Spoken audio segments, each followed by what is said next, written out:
Tonight, Tales from SYL Ranch and YouTube take you back in time 87 years to listen to Orson Welles and the Mercury Theater on the air in The War of the Worlds by H.G. Wells.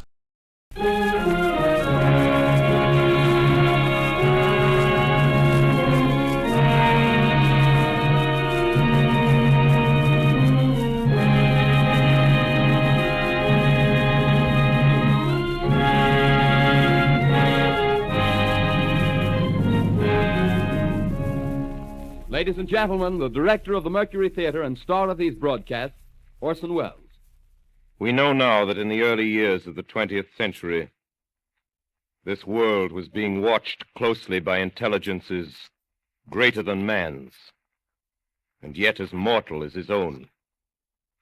We know now that as human beings busied themselves about their various concerns, they were scrutinized and studied, perhaps almost as narrowly as a man with a microscope might scrutinize the transient creatures that swarm and multiply in a drop of water. With infinite complacence, people went to and fro over the earth about their little affairs, serene in the assurance of their dominion over this small, spinning fragment of solar driftwood, which by chance or design, man has inherited out of the dark mystery of time and space. Yet across an immense ethereal gulf, minds that are to our minds as ours are to the beasts in the jungle, intellects vast, cool, and unsympathetic, regarded this earth with envious eyes and slowly and surely drew their plans against us.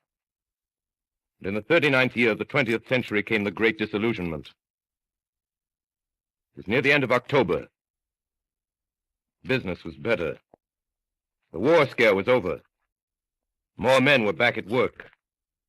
Sales were picking up.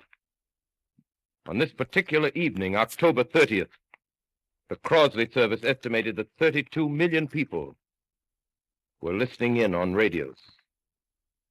For the next 24 hours, not much change in temperature. A slight atmospheric disturbance of undetermined origin is reported over Nova Scotia, causing a low-pressure area to move down rather rapidly over the northeastern states, bringing a forecast of rain accompanied by winds of light gale force. Maximum temperature 66, minimum 48. This weather report comes to you from the Government Weather Bureau. We take you now to the Meridian Room in the Hotel Park Plaza in downtown New York, where you will be entertained by the music of Raymond Raquello and his orchestra.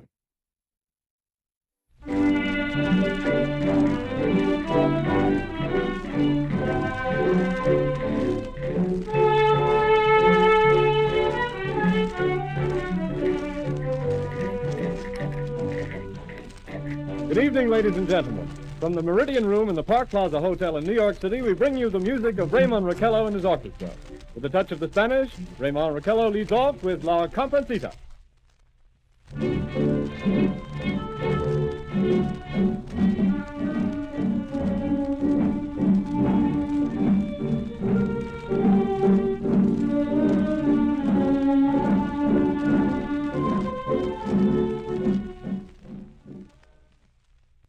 Ladies and gentlemen, we interrupt our program of dance music to bring you a special bulletin from the Intercontinental Radio News.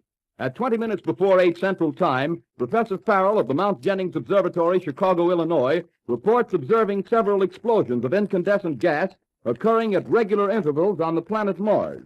The spectroscope indicates the gas to be hydrogen and moving toward the Earth with enormous velocity.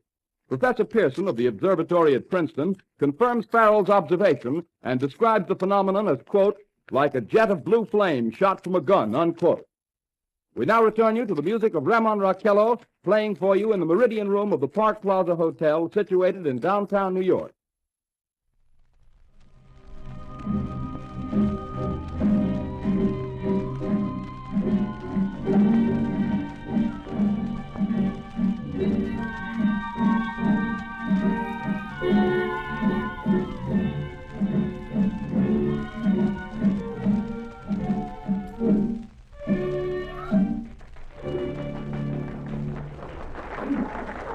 And now a tune that never loses favor, the ever-popular Stardust, Raymond Raquello and his orchestra.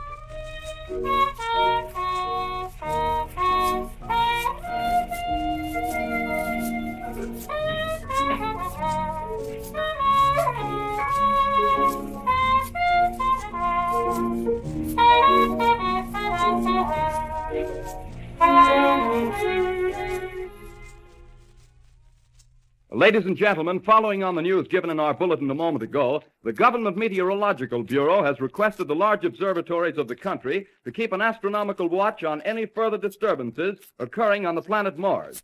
Due to the unusual nature of this occurrence, we have arranged an interview with the noted astronomer, Professor Pearson, who will give us his views on this event. In a few moments, we will take you to the Princeton Observatory at Princeton, New Jersey. We return you until then to the music of Ramon Raquello and his orchestra.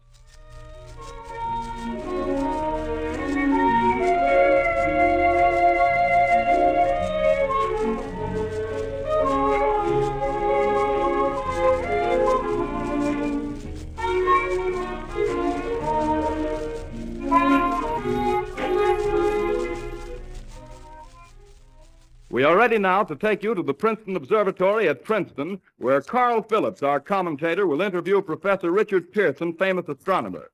We take you now to Princeton, New Jersey. Good evening, ladies and gentlemen.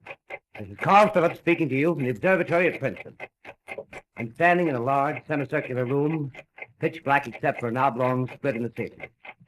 Through this opening, I can see a sprinkling of stars that cast a kind of frosty glow over the intricate mechanism of the huge telescope. The ticking sound you hear is the vibration of the clockwork. Professor Pearson stands directly above me on a small platform, peering through the giant lens. I'll ask you to be patient, ladies and gentlemen, during any delay that may arise during our interview. Besides the ceaseless watch of the heavens, Professor Pearson may be interrupted by telephone or other communication. During this period, he is in constant touch with the astronomical centers of the world. Professor, may I begin our questions? At any time, Mr. Phillips. Professor, would you please tell our radio audience exactly what you see as you observe the planet Mars through your telescope?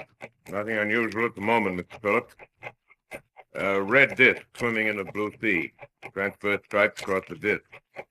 Quite distinct now because Mars happens to be at the point nearest the Earth, in opposition, as we call it. In your opinion, what do these transverse stripes signify, Professor Pearson?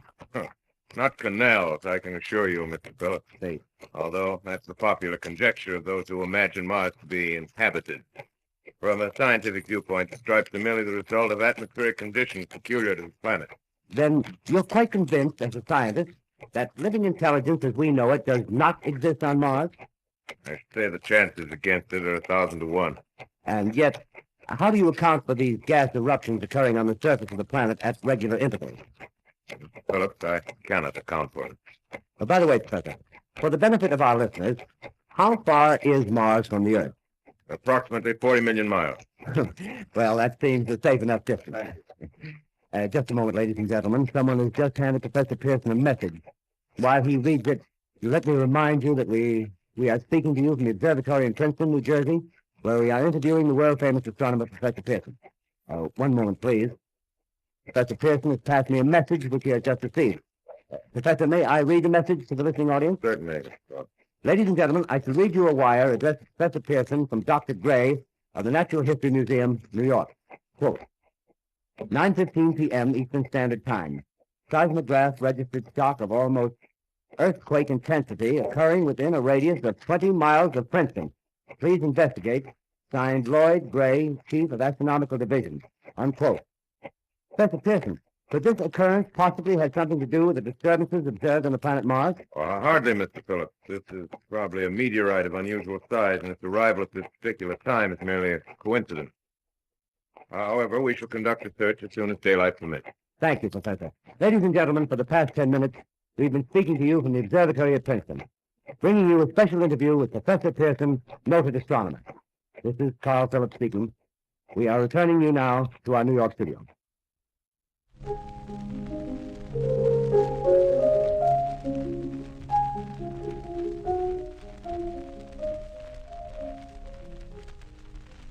Ladies and gentlemen, here is the latest bulletin from the Intercontinental Radio News. Toronto, Canada. Professor Morse of Macmillan University reports observing a total of 3 explosions on the planet Mars between the hours of 7:45 p.m. and 9:20 p.m. Eastern Standard Time. This confirms earlier reports received from American observatories. Now, nearer home, comes a special bulletin from Trenton, New Jersey.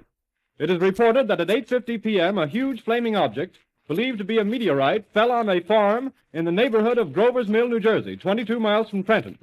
The flash in the sky was visible within a radius of several hundred miles, and the noise of the impact was heard as far north as Elizabeth. We have dispatched a special mobile unit to the scene, and we'll have our commentator, Carl Phillips, give you a word picture of the scene as soon as he can reach there from Princeton. In the meantime, we take you to the Hotel Martinet in Brooklyn, where Bobby Millett and his orchestra are offering a program of dance music.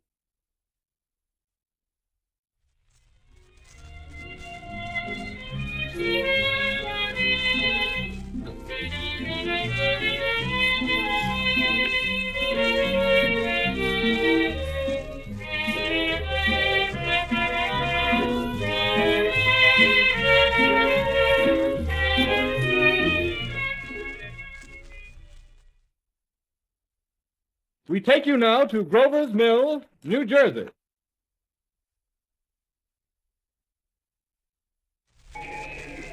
Ladies and gentlemen, this is Carl Phillips again, out at the Wilmot Farm, Grover's Mill, New Jersey. Professor Pearson and myself made the 11 miles from Princeton in 10 minutes. Well, I hardly know where to begin. To paint for you a word picture of a strange scene before my eyes, like something out of a modern Arabian Nights. Well, I just got here. I hadn't had a chance to look around yet. I guess that's it. Yes, I guess that's the thing directly in front of me, half buried in a vast pit. Must have struck with terrific force. The ground is covered with splinters of a tree. It must have struck on its way down. But I can see the object itself doesn't look very much like a meteor. At least not the meteors I've seen. It looks more like a huge cylinder. Has a diameter of, what would you say, Professor Pearson? What's that? What would you say, what's the diameter of this? About 30 yards. About 30 yards. The metal on the sheath is, well, I've never seen anything like it. The color is sort of yellowish white. It's curious. Spectators now are pressing close to the object in spite of the efforts of the police to keep them back. Getting in front of my line of vision. Would you mind standing one side, please? While the policemen are pushing the crowd back. Here's Mr. Wilmot, owner of the farm here. He may have some interesting facts to add. Mr. Wilmot, would you please tell the radio audience as much as you remember of this rather unusual visitor that dropped in your backyard? Step closer, please. Ladies and gentlemen, this is Mr. Wilmot. Well, I was listening to the radio. Closer and louder, please. Pardon? Louder, please, closer. Yes. I was listening to the radio and kind of drowsy. That professor fellow was talking about Mars, so I was half dozing and half... Yes, Mr. Wilmot, and then what happened? Well, as I was saying, I was listening to the radio kind of halfway. Yes, Mr. Wilmot, and then you saw something. Well, not first off. I heard something. And what did you hear? A hissing sound like this. Kind of like a 4th of July rocket. Yes, then what? I turned my head out the window and would have sworn I was asleep and dreaming. Yes? I seen a kind of greenish streak and then zingo. Something smacked the ground, knocked me clear out of my chair. Well, were you frightened, Mr. Wilmot? Well, I ain't quite sure. I reckon I was kind of riled. Well, thank you, Mr. Wilmot. Thank you very much. Yeah, you want me to No, tell that's some quite more? all right. That's plenty. Ladies and gentlemen, you've just heard Mr. Wilmot, owner of the farm where this thing has fallen. I wish I could convey the atmosphere, the background of this fantastic scene. Hundreds of cars are parked in the field in back of us, and the police are trying to rope off the roadway leading into the farm, but it's no use. They're breaking right through. Cars' headlights throw an enormous spotlight on the pit where the object's half buried. Now, some of the more daring souls now are venturing near the edge. Their silhouettes stand out against the metal sheen. One man wants to touch the thing. He's having an argument with the policeman. Now, the policeman wins. Now, ladies and gentlemen, there's something I haven't mentioned in all this excitement, but it's becoming more distinct.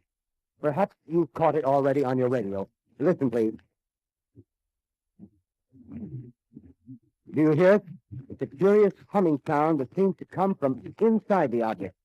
I'll move the microphone nearer. Here.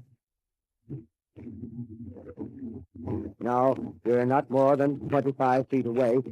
Can you hear it now? Professor Pearson. Yes, Can you tell us the meaning of that scraping noise inside the thing? possibly the unequal cooling of its surface. I say, do you still think it's a meteor, Professor? Well, what to think? The metal casing is definitely extraterrestrial. Not found on this Earth. Friction with the Earth's atmosphere usually tears holes in a meteorite. This thing is smooth, and you can see its cylindrical Just a minute. shape. Something's happening. Ladies and gentlemen, this is terrific. this end of the thing is beginning to flake off. The top is beginning to rotate like a screw, and the thing must be hollow. He's moving! Keep back there! Keep back there! Keep those men back! Keep back there! Keep those idiots back! Well, Shoot off! The top's loose! Look out there! Stand back! ladies and gentlemen, this is the most terrifying thing I've ever witnessed. Wait a minute. Someone's crawling out of the hollow top. Someone or something, I can see, peering out of that black hole, two luminous discs. The eyes, it might be a face, might be almost... Good heavens, something wriggling out of the shadow like a gray snake. Now it's another one, and another one, and another one.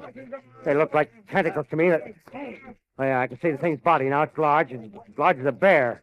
It glistens like wet leather, but that face, ladies and gentlemen, it's indescribable. I can hardly force myself to keep looking at it. It's so awful. The eyes are black, and they gleam like a serpent. The mouth is that kind of V-shape with saliva dripping from its rimless lips that seem to quiver and pulsate, and the monster or whatever it is can hardly move. It seems weighed down by possibly gravity or something. The thing's rising up now, and the crowd falls back. There seems plenty. The most extraordinary experience, ladies and gentlemen. I can't find words.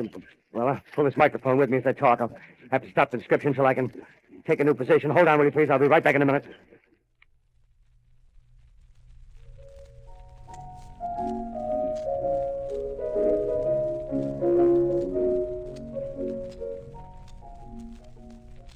We are bringing you an eyewitness account of what's happening on the Wilmuth Farm, Grover's Mill, New Jersey.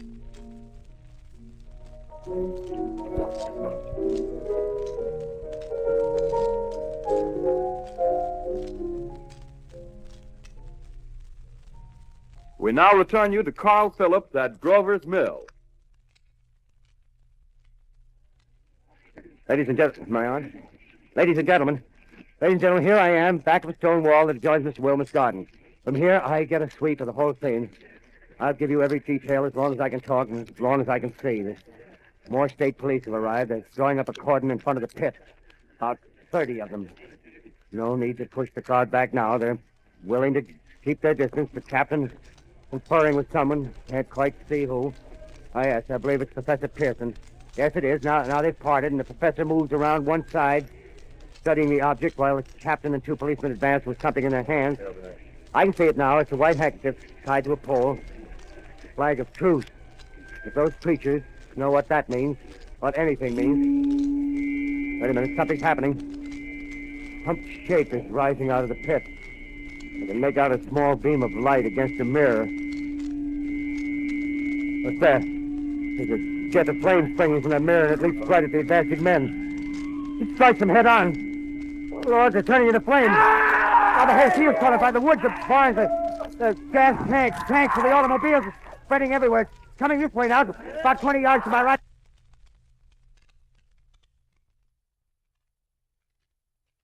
Ladies and gentlemen, due to circumstances beyond our control, we are unable to continue the broadcast from Grover's Mill. Evidently, there's some difficulty with our field transmission.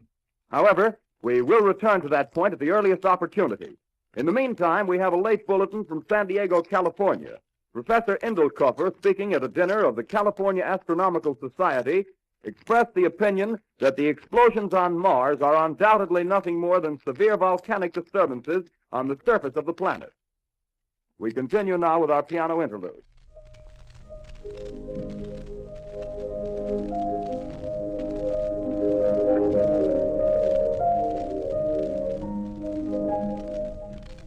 Ladies and gentlemen, I've just been handed a message that came in from Grover's Mill by telephone. Just one moment, please. At least 40 people, including 6 state troopers, lie dead in a field east of the village of Grover's Mill. Their bodies burned and distorted beyond all possible recognition.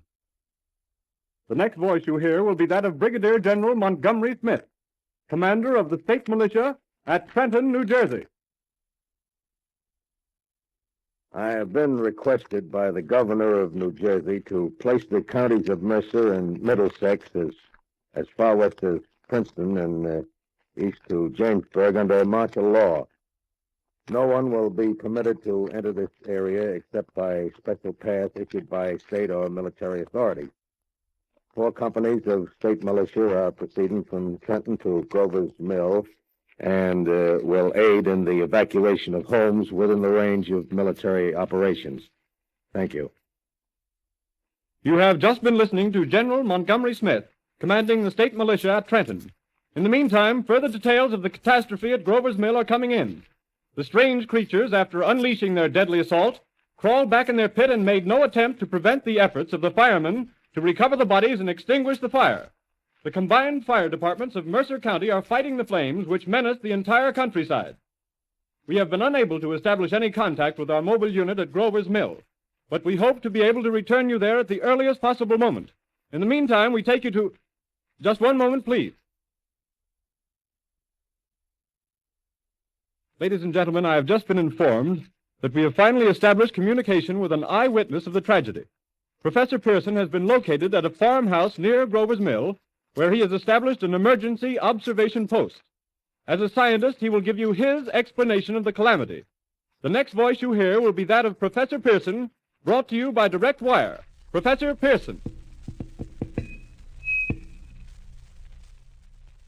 Of the creatures in the rocket cylinder at Grover's Mill, I can give you no authoritative information, either as to their nature, their origin, or their purposes here on Earth. Of their destructive instrument, I might venture some conjectural explanation. For want of a better term, I shall refer to the mysterious weapon as a heat ray. It's all too evident that these creatures have scientific knowledge far in advance of our own. It's my guess that in some way they are able to generate an intense heat in a chamber of practically absolute non-conductivity. This intense heat they project in a parallel beam against any object they choose by means of a polished parabolic mirror of unknown composition, much as the mirror of a lighthouse projects a beam of light. That is my conjecture of the origin of the heat ray. Thank you, Professor Pearson. Ladies and gentlemen, here is a bulletin from Trenton. It is a brief statement informing us that the charred body of Carl Phillips has been identified in a Trenton hospital. Now here's another bulletin from Washington, D.C. The Office of the Director of the National Red Cross reports 10 units of Red Cross emergency workers have been assigned to the headquarters of the state militia, stationed outside of Grover's Mill, New Jersey. Here's a bulletin from State Police, Princeton Junction. The fires at Grover's Mill and vicinity are now under control. Scouts report all quiet in the pit, and there is no sign of life appearing from the mouth of the cylinder. And now, ladies and gentlemen, we have a special statement from Mr. Harry McDonald, Vice President in charge of operations. We have received a request from the state militia of Trenton to place at their disposal our entire broadcasting facilities. In view of the gravity of the situation, and believing that radio has a responsibility to serve in the public interest at all times, we are turning over our facilities to the state militia at Trenton. We take you now to the field headquarters of the state militia near Grover's Mill, New Jersey. This is Captain Lansing of the Signal Corps, attached to the state militia, now engaged in military operations in the vicinity of Grover's Mill. Situation arising from the reported presence of certain individuals of unidentified nature is now under complete control. The cylindrical object, which lies in a pit directly below our position, surrounded on all sides by 8 battalions of infantry, without heavy field pieces, but adequately armed with rifles and machine guns. All cause for alarm, if such cause ever existed, is now entirely unjustified. The things, whatever they are, do not even venture to poke their heads above the pit. I can see their hiding place plainly in the glare of the searchlights here. With all their reported resources, these creatures can scarcely stand up against heavy machine gun fire. Anyway, it's an interesting outing for the troops. I can make out their khaki uniforms, tossing back and forth in front of the light. Looks almost like a real war. There appears to be some slight smoke in the woods bordering the Millstone River, probably fire started by campers. Well, we ought to see some action soon. One of the companies is deploying on the left flank. A quick thrust and it'll all be over. Now, wait a minute. I see something on top of the cylinder. No, it's nothing but a shadow. Now the troops are on the edge of the Wilmot Farm. 7,000 armed men closing in on an old metal tube. A tub, rather. Well, wait, that wasn't a shadow. It's something moving. Solid metal, kind of a shield-like affair rising up out of the cylinder. going higher and higher. What? It's standing on legs, actually rearing up on a sort of metal framework. Now it's reaching above the trees, and the searchlights are on it. Hold on. Ladies and gentlemen, I have a grave announcement to make. Incredible as it may seem, both the observations of science and the evidence of our eyes lead to the inescapable assumption that those strange beings who landed in the Jersey farmlands tonight are the vanguard of an invading army from the planet Mars. The battle which took place tonight at Grover Mills has ended in one of the most startling defeats ever suffered by an army in modern times. 7,000 men armed with rifles and machine guns pitted against a single fighting machine of the invaders from Mars. 120 known survivors. The rest strewn over the battle area from Grover's Mill to Plainsboro, crushed and trampled to death under the metal feet of the monster, or burned to cinders by its heat ray. The monster is now in control of the middle section of New Jersey and has effectively cut the state through its center. Communication lines are down from Pennsylvania to the Atlantic Ocean. Railroad tracks are torn and service from New York to Philadelphia discontinued, except routing some of the trains through Allerton and Phoenixville. Highways to the north, south, and west are clogged with frantic human traffic. Police and army reserves are unable to control the mad flight. By morning, the fugitives will have swelled Philadelphia, Camden, and Trenton. It is estimated to twice their normal population. Martial law prevails throughout New Jersey and eastern Pennsylvania. At this time, we take you to Washington for a special broadcast on the national emergency. The Secretary of the Interior. Citizens of the nation, I shall not try to conceal the gravity of the situation that confronts the country, nor the concern of your government in protecting the lives and property of its people. However, I wish to impress upon you, private citizens and public officials, all of you, the urgent need of calm and resourceful action. Fortunately, this formidable enemy is still confined to a comparatively small area, and we may place our faith in the military forces to keep them there. In the meantime, placing our faith in God, we must continue the performance of our duties, each and every one of us, so that we may confront this destructive adversary with a nation united, courageous, and consecrated to the preservation of human supremacy on this earth. I thank you. You have just heard the Secretary of the Interior speaking from Washington. Bulletins too numerous to read are piling up in the studio here. We're informed that the central portion of New Jersey is blacked out from radio communication due to the effect of the heat ray upon power lines and electrical equipment. Here's a special bulletin, New York. Cables have been received from English, French, and German scientific bodies offering assistance. Astronomers report continued gas outbursts at regular intervals on the planet Mars. The majority voiced the opinion that the enemy will be reinforced by additional rocket machines. There have been several attempts made to locate Professor Pearson of Princeton, who has observed Martians at close range. It is feared he was lost in the recent battle. Langham Field, Virginia. Scouting planes report 3 Martian machines visible above treetops, moving north toward Somerville with population fleeing ahead of them. The heat ray is not in use, although advancing at express train speed, invaders pick their way carefully. They seem to be making a conscious effort to avoid destruction of cities and countryside. However, they stop to uproot power lines, bridges, and railroad tracks. Their apparent objective is to crush resistance, paralyze communication, and disorganize human society. Here is a bulletin from Basking Ridge, New Jersey. Coon hunters have stumbled on a second cylinder similar to the first, embedded in the great swamp 20 miles south of Morristown. Army field pieces are proceeding from Newark to blow up the second invading unit before the cylinder can be opened and the fighting machine rigged. They are taking up a position in the foothills of Watchung Mountain. Another bulletin from Langham Field, Virginia. Scouting planes report enemy machines, now 3 in number, increasing speed northward, kicking over houses and trees in their evident haste to form a conjunction with their allies south of Morristown. Machines also sighted by telephone operator east of Middlesex within 10 miles of Plainfield. Here's a bulletin from Winston-Field, Long Island. A fleet of Army bombers carrying heavy explosives flying north in pursuit of enemy. Scouting planes act as guides. They keep the speeding enemy in sight. Just a moment, please, ladies and gentlemen. Yes? That's it. Good night. We've run special wires to the artillery line and adjacent villages to give you direct reports in the zone of the advancing enemy. First, we take you to the battery of the 22nd Field Artillery, located in the Watchung Mountains. Range 32 meters. 32 meters. Projection 39 degrees. 39 degrees. Fire! 140 yards to the right, sir. Shift range 31 meters. 31 meters. Projection 37 degrees. 37 degrees. Fire!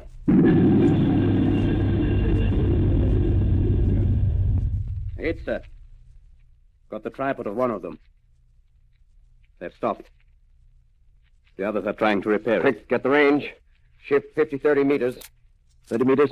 Projection 27 degrees. 27 degrees. Fire!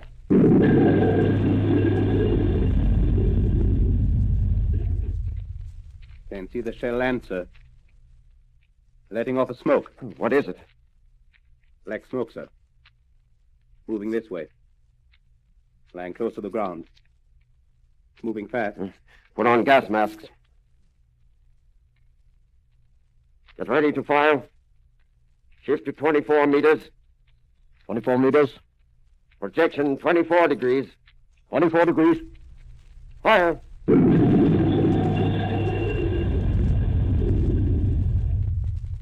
Still can't see, sir.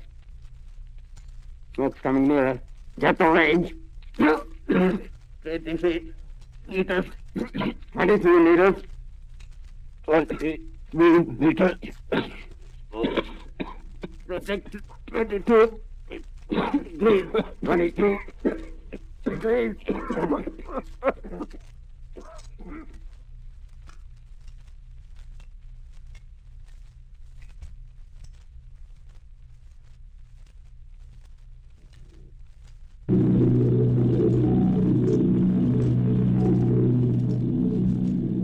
Army bombing plane V-843 off Bayonne, New Jersey. Lieutenant Vogt, commanding 8 bombers, reporting to Commander Fairfax, Langham Field.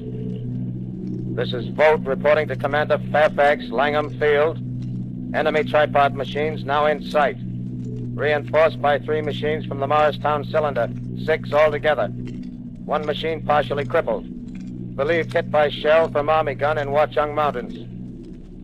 Guns now appear silent.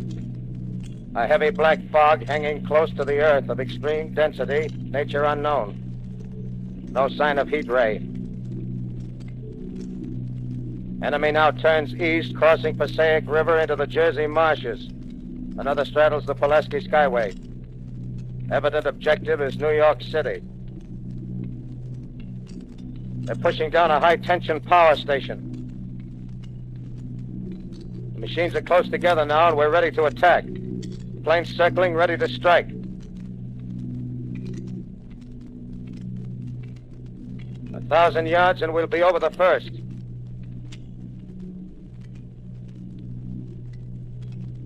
$800 yards.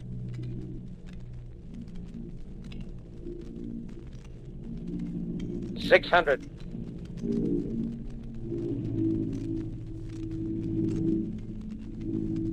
$400. $200. There they go. The giant arm raised. Green flash.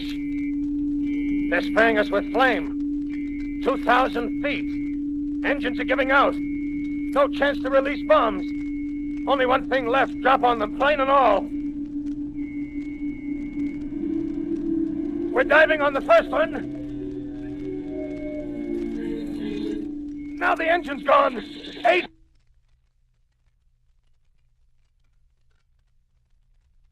This is Bayonne, New Jersey, calling Langham Field. This is Bayonne, New Jersey, calling Langham Field. Come in, please. This is Langham Field. Go ahead. 8 Army bombers in engagement with enemy tripod machines over Jersey Flats. Engines incapacitated by heat ray. All crashed. 1 enemy machine destroyed. Enemy now discharging heavy black smoke in direction of... This is Newark, New Jersey. This is Newark, New Jersey. Warning. poisonous black smoke pouring in from Jersey marshes. Reaches South Street. Gas masks useless. Urge population to move into open spaces. Automobiles use routes 7, 23, 24. Avoid congested areas. Smoke now spreading over Raymond Boulevard.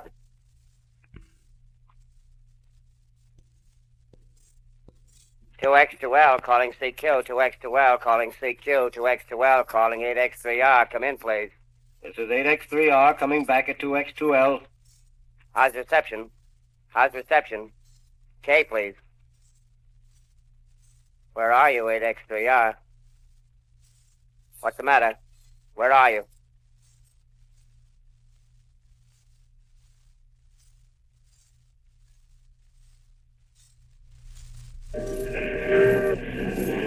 I'm speaking from the roof of Broadcasting Building. I'm speaking from the roof of Broadcasting Building, New York City. The bells you hear are ringing to warn the people to evacuate the city as Martians approach. Estimated in the last 2 hours, 3 million people have moved out along the roads to the north. Hutchinson River Parkway is still kept open for motor traffic. Avoid bridges to Long Island, hopelessly jammed. All communication with Jersey Shore closed 10 minutes ago. No more defenses. Our army is wiped out. Artillery, Air Force, everything wiped out. This may be the last broadcast. We'll stay here to the end. People are holding service here below us in the cathedral. Now I look down the harbor, all manner of boats, overloaded with fleeing population pulling out from docks. Streets are all jammed. Noise and crowds like New Year's Eve in city. Wait a minute, the enemy's now in sight above the Palisades. Five great machines. First one is crossing the river. I can see it from here, wading the Hudson like a man wading through a brook. A bulletin is handed me. Martian cylinders are falling all over the country. One outside of Buffalo, one in Chicago, St. Louis. Seem to be timed and spaced. Now the first machine reaches the shore. He stands watching, looking over the city. Steel cowlish head is even with the skyscrapers. He waits for the others. They rise like a line of new towers on the city's west side. Now they're lifting their metal hands. This is the end now. Smoke comes out, black smoke drifting over the city. People in the streets see it now. They're running toward the East River, thousands of them, dropping in like rats. Now the smoke's spreading faster. It reaches Times Square. People are trying to run away from it, but it's no use. They're falling like flies. Now the smoke's crossing 6th Avenue. 5th Avenue. 100 yards away. 50 feet.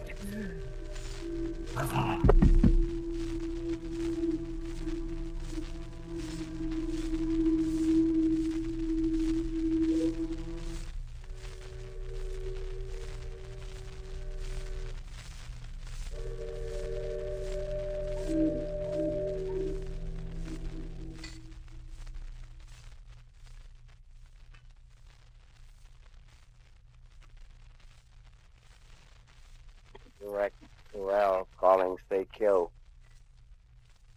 2X2L calling CQ. 2X2L calling CQ, New York. Isn't there anyone on the air? Isn't there anyone on the air? Isn't there anyone? 2X2L.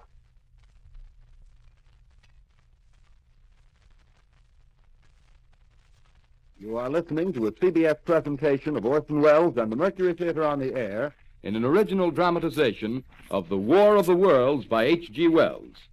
The performance will continue after a brief intermission. This is the Columbia Broadcasting System.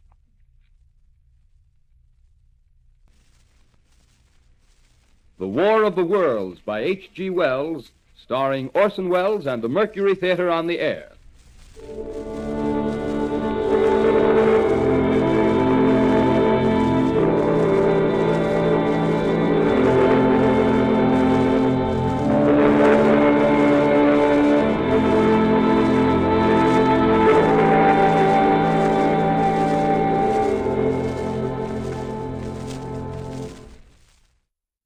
As I set down these notes on paper, I'm obsessed by the thought that I may be the last living man on Earth.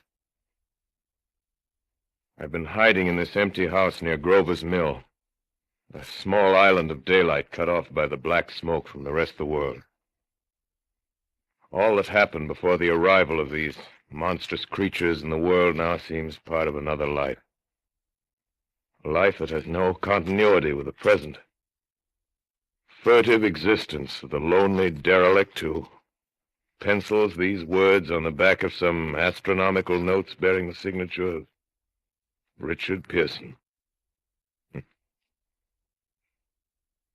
look down at my blackened hands, my torn shoes, my tattered clothes, and I try to connect them with a professor who lives at Princeton and who, on the night of October 20th, glimpsed through his telescope an orange splash of light on a distant planet.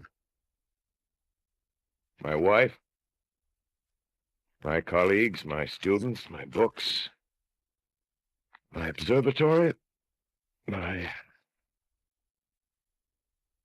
world. Where are they? Did they ever exist? Am I Richard Pearson? What day is it? Do days exist without calendars?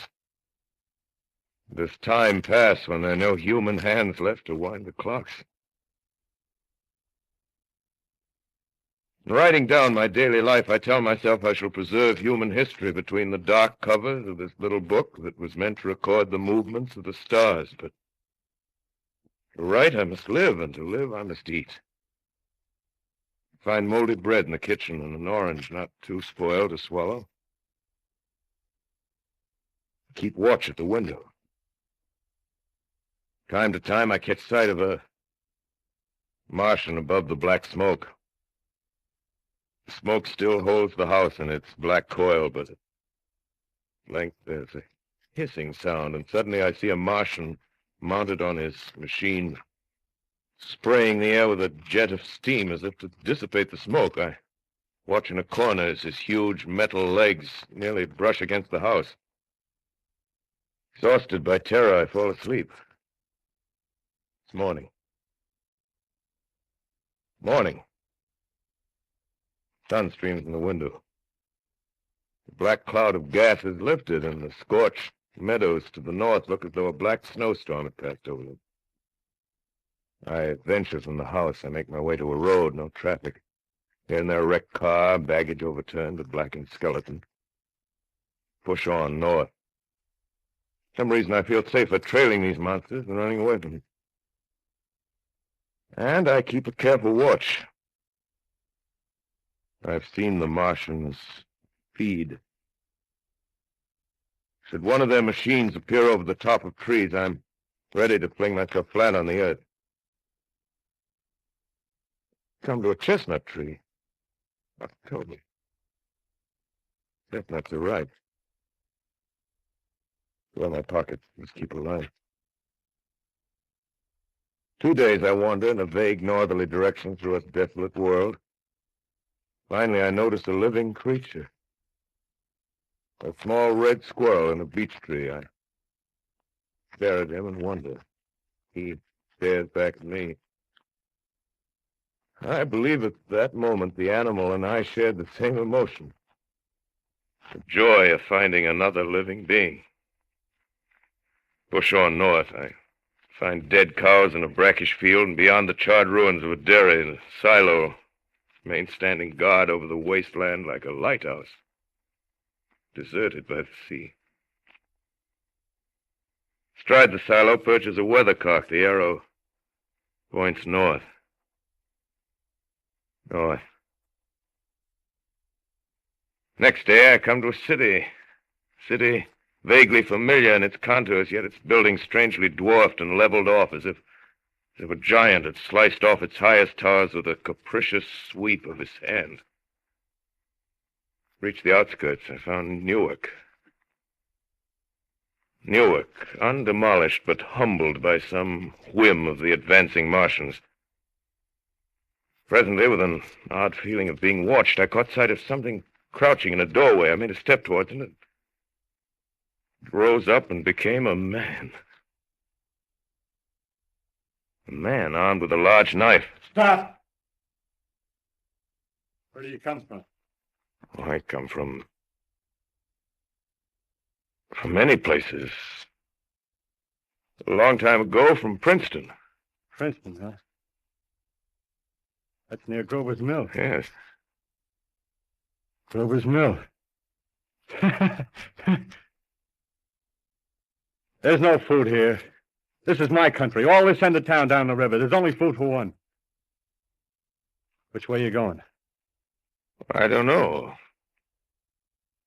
I guess I'm looking for people. Hey, what was that? Did you hear something just then? No. Only a bird.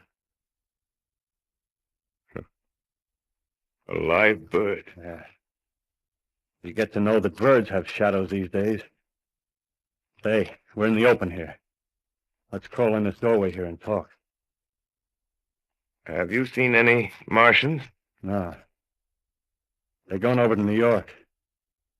Tonight, the sky's alive with their lights, just as if people were still living in it. By daylight, you can't see them. 5 days ago, a couple of them carried something big across the flats from the airport. I think they're learning how to fly. Fly? Yeah, fly. Hmm. Then it's all over with humanity. Stranger, there's still you and I. 2 of us left. Yeah. They got themselves in solid.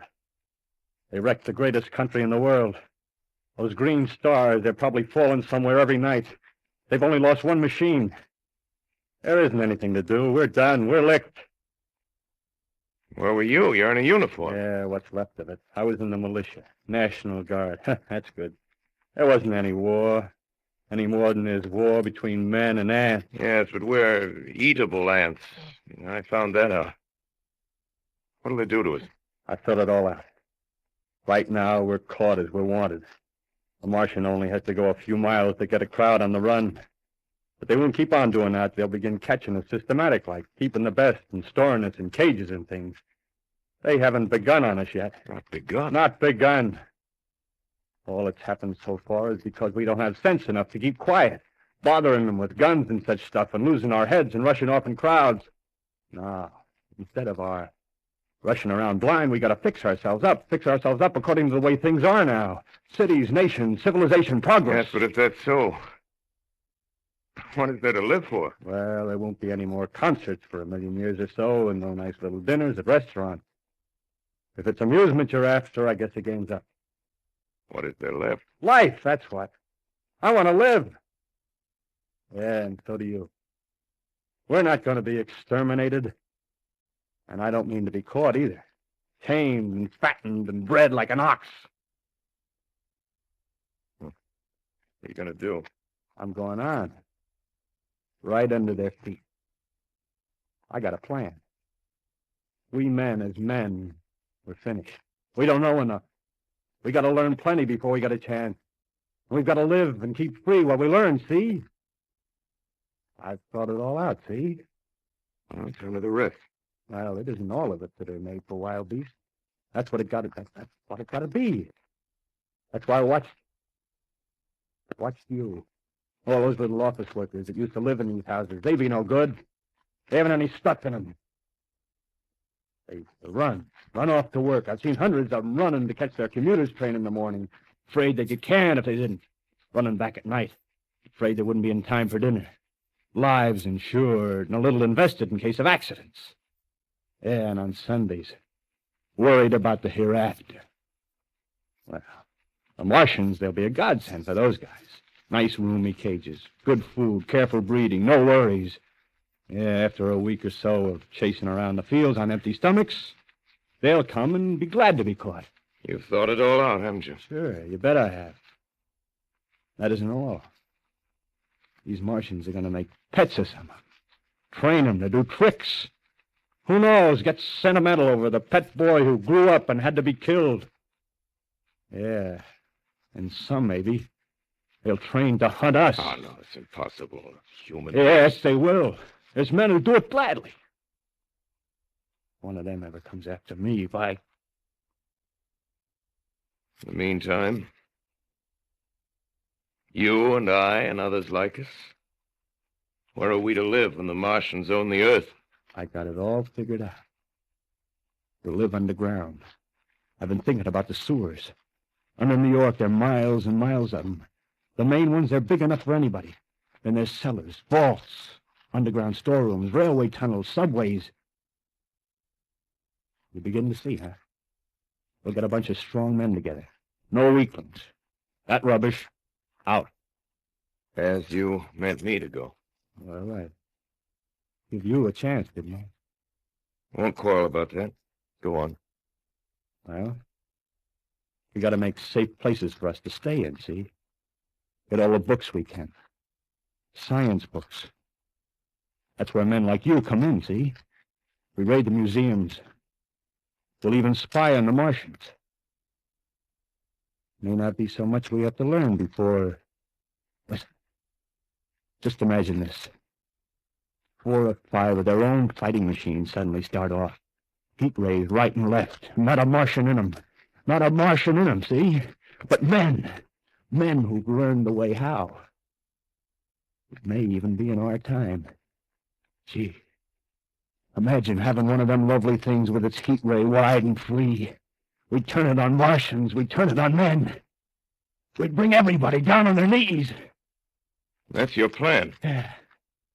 You, me, and a few more of us. We'd own the world. I see. Hey. Hey, what's the matter? Where are you going? Not to your world. Bye, stranger. Well, after parting with the artilleryman, I came at last to the Holland Tunnel and entered that silent tube. Anxious to know the fate of the great city on the other side of the Hudson. Cautiously, I came out of the tunnel and made my way up Canal Street.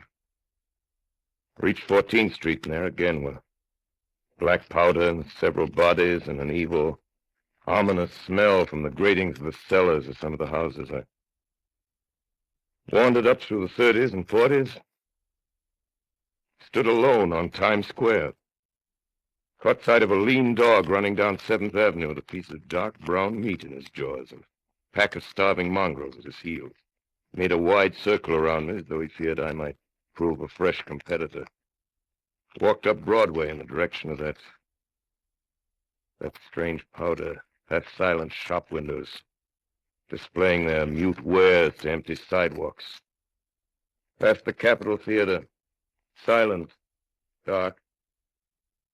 Past a shooting gallery where a row of empty guns faced an arrested line of wooden ducks. Near Columbus Circle, I noticed models of 1939 motor cars in the showrooms facing empty streets. Over the top of the General Motors building, I watched a flock of black birds circling in the sky. Hurried on. Suddenly, I caught sight of the hood of a Martian machine, standing somewhere in Central Park, gleaming in the late afternoon sun. An insane idea. I rushed recklessly across Columbus Circle and into the park. I climbed a small hill above the pond at 60th Street and From there, I could see standing in a silent row along the mall 19 of those great metal titans, their cowls empty, their steel arms hanging listlessly by their sides. I looked in vain for the monsters that inhabit those machines. Suddenly, my eyes were attracted to the immense flock of black birds that hovered directly below me. They circled to the ground. And there before my eyes, stark and silent, lay the Martians with the hungry birds pecking and tearing brown shreds of flesh from their dead bodies. Later, when their bodies were examined in laboratories, it was found that they were killed by the putrefactive and disease bacteria against which their systems were unprepared. Slain, after all, man's defenses had failed by the humblest thing that God, His wisdom, has put upon this earth. Before the cylinder fell, there was a general persuasion that through all the deep of space, no life existed beyond the petty surface of our minute sphere. Now we see further. Dim and wonderful is the vision I've conjured up in my mind of life spreading slowly from this little seedbed of the solar system throughout the inanimate vastnesses of sidereal space. But a remote dream, maybe. Maybe that the destruction of the Martians is only a reprieve to them and not to us. The future ordained, perhaps. How strange it now seems to sit in my peaceful study at Princeton, writing down this last chapter of the record, begun at a deserted farm in Grover's Mill. Strange to see from my window the university spire dim and blue through an April haze. Strange to watch children playing in the streets. Strange to see young people strolling on the green where the new spring grass heals the last black scars of a bruised earth. Strange to watch the sightseers enter the museum where the dissembled parts of a Martian machine are kept on public view. Strange when I recall the time when I first saw it. Bright and clean-cut, hard and silent under the dawn of that last great day.